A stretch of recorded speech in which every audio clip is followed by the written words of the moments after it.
S radosťou oznamujeme, že sme sprístupnili audioknižnicu Wysteria Books na portáli Wiki.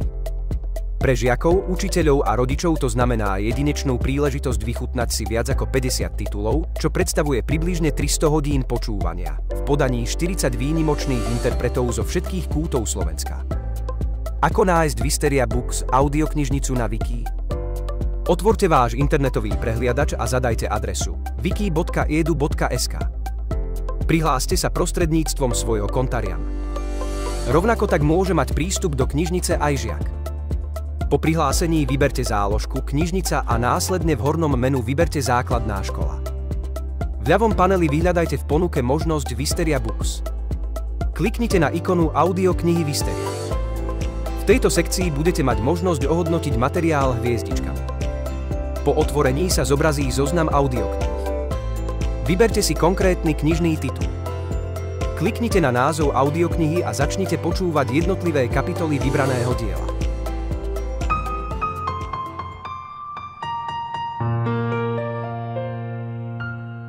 Babka na rebríku. Napísal Dušan Dušek. Číta František Kovár. Každá audiokniha je systematicky rozdelená do kapitol, čo uľahčuje navigáciu a výber konkrétnych pasáží. Audioknižnica obsahuje 42 titulov pre rôzne vekové skupiny, od najmenších škôlkárov až po študentov 2. stupňa. Okrem toho ponúkame diela až 34 úspešných slovenských autorov.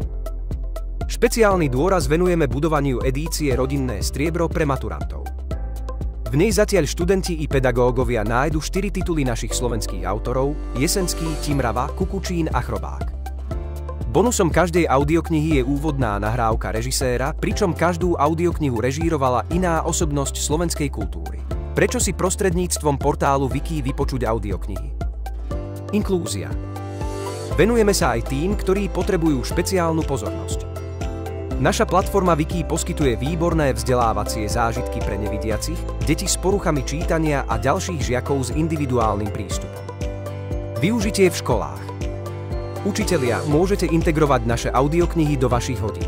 Využite ich nielen pri čítaní, ale aj ako vzdelávací nástroj na hodinách spolu s knižnými titulmi, ktoré nájdete vo svojej školskej knižnici. Ideálne na cesty.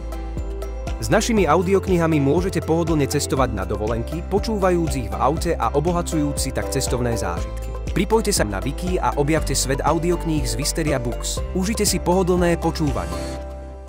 Čo by Barborka naozaj najviac na svete chcela? Keby ste náhodou mali plné ruky tašiek a nevedeli si preto otvoriť, alebo keby ste si napríklad na ulici zrazu kýchli, Barborka vám určite podrží dvere alebo vám povie na zdravie.